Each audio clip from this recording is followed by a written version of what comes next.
Now, in this video, we're going to talk about profitability, but there are different factors that can influence it. We're going to limit our discussion to ads.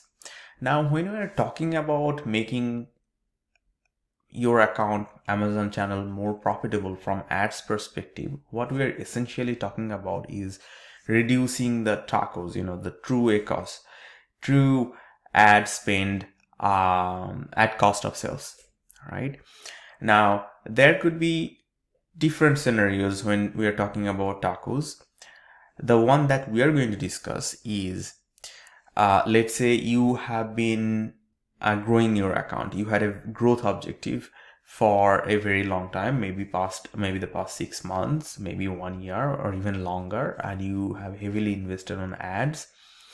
And now you want to switch to profitability objective because your account has grown significantly and you would like to increase the profit now. There could be another scenario where the tacos has spiked all of a sudden and you need to troubleshoot that situation. We're not going to talk about that one in this video. We're just going to limit our discussion to the first one. Before we dive into the things that we have to do or implement in the ad console, let's take a look at the big picture. So here, when you're talking about reducing the tacos, one of the most important thing is we are trying to find a favorable balance between how much sales is coming organically and how much is happening from ads. The more we can generate organically, the more we will be reliant on ads, and thus your tacos will come down. Another thing is, we at this point, since we don't have a growth objective, we don't have to invest on we are not supposed to invest that heavily on the top of the funnel ad campaigns as we were when we had a growth objective. Now, by that we mean we'll probably not go after category keywords that are very generic. For example, if you're in the keto space, we'll definitely not go after a keyword as generic as keto. And we will probably also avoid stealing computer sales unless, we are converting really, really well. We are not going to spend fortune on acquiring or stealing those computer sales at this point. We are probably not also going to do sponsored brands, headline ads on category keywords, depending on your historical performance, of course. It's not like we're going to turn off everything. And in the same way, we're not going to do category targeting. And if you're doing DSP, retargeting is fine with DSP, but if you were heavily investing on top of the funnel strategies with DSP, probably it's time to slow down there. What we're going to do, those are the things we'll have to let go, but what things that we can keep? We'll have to be more focused on the category keywords that we have already ranked for and make sure that we maintain those ranks. We'll have to defend our branded keywords and also the placements on our own product pages. And we're also going to focus more on maintaining or growing our customer loyalty. And what it also means is that we at this point will not be spending on ranking our products for new keywords. And we are also not going to spend on discovering new keywords or product targeting opportunities. At least that will not be our primary objective. By that I mean we are probably not going to heavily invest on auto targeting campaigns and also broad match or phrase match or extended broad match. Now, I don't mean to say that we'll totally have to stop phrase, broad or extended broad match categories, but we'll have to be more selective about which keywords we add in those categories, in those match types. Let's start with the overall account situation. First, of course, we'll have to know where our overall account is at. So for that, we'll have to know the key metrics for our overall account. One of the major ones will be the tacos, of course, of the overall account, and how the ad spend of the overall account is distributed across different ad types. So I'll measure how they're distributed across sponsored products, sponsored brand video, and sponsored display If you're doing DSP, also DSP. Now, next thing is to take a look at each product. Before we dive into each product, what I like to do is I like to identify the products that are driving the 20% products. 80-20 rule applies everywhere, in my opinion. So the minority of the products will be driving the majority of the sales. So I'll identify those top 20% of the products that are driving most sales and probably also spending the most on ads.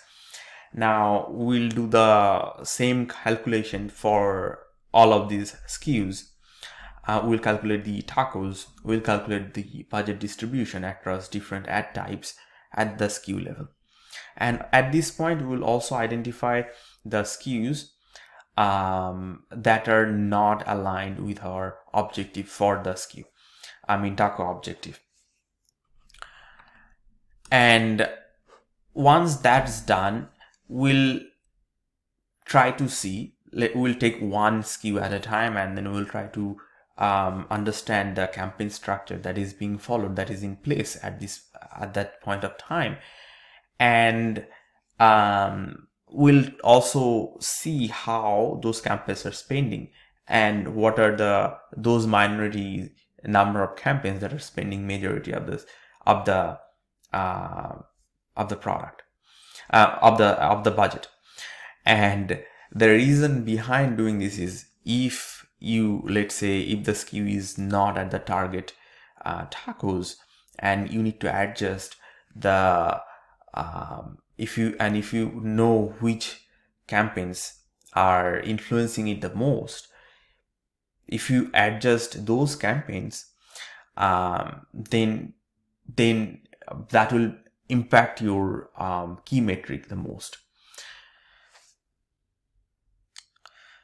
After knowing the keywords, the top spending campaigns, what I like to do is I like to dive deep into those campaigns in the ad console to understand what keywords are being advertised and what are the major spenders.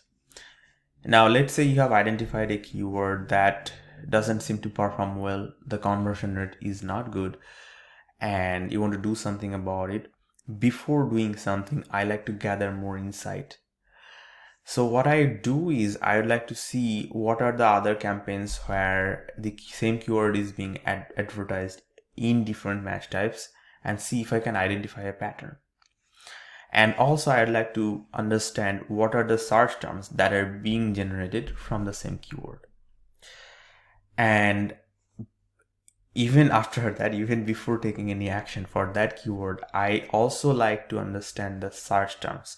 The search terms from all of the campaigns for these SKUs. So I'll take a look at the cumulative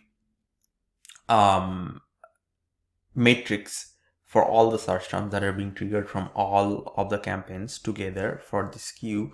That's definitely not from the console. You can do something similar to something like that from the search term impression share report, and get a pulse of what is happening for this SKU for different search terms. Now, after gaining those insights, I would take some action for the keyword. So one example that I could give is, let's say in one scenario, you have been advertising for one keyword probably quite aggressively for a very long time, let's say 1 year, and you have been tracking the sponsored rank and also the organic placement, and you see that the sponsored rank has always been between 1 to 4, and despite that the organic rank has been probably somewhere towards the bottom of the page or not even there. And you also realize that the conversion rate for the keyword hasn't been very good.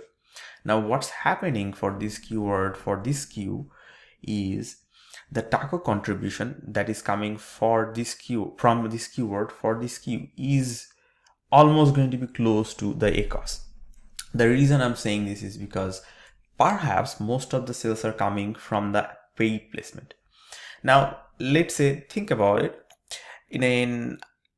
in a hypothetical situation, if you only have the sponsored placement for a keyword and no organic placement, all of the sales are coming from the paid placement, right? So whatever the ACOS is, that is going to be the taco contribution for this keyword, for this queue. And going by that logic, I'm saying that probably the taco contribution of this keyword will be close to the ACOS of this keyword, right? Now, if we are trying to lower our tacos, we should do something about it.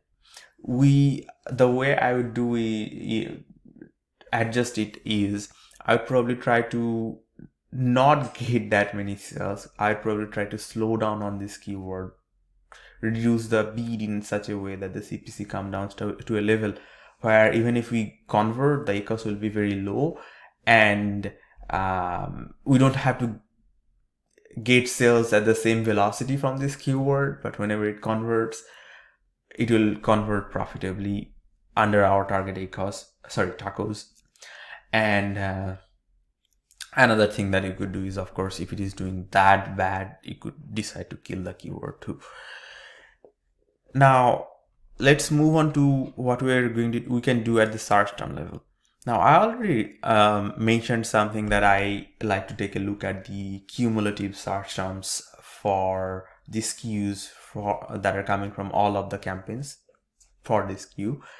And there I can identify the search terms that have a good conversion rate. And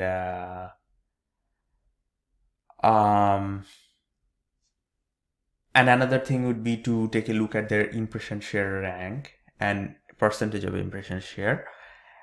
From that, I mean, another thing is to see what are the major spenders among the search terms.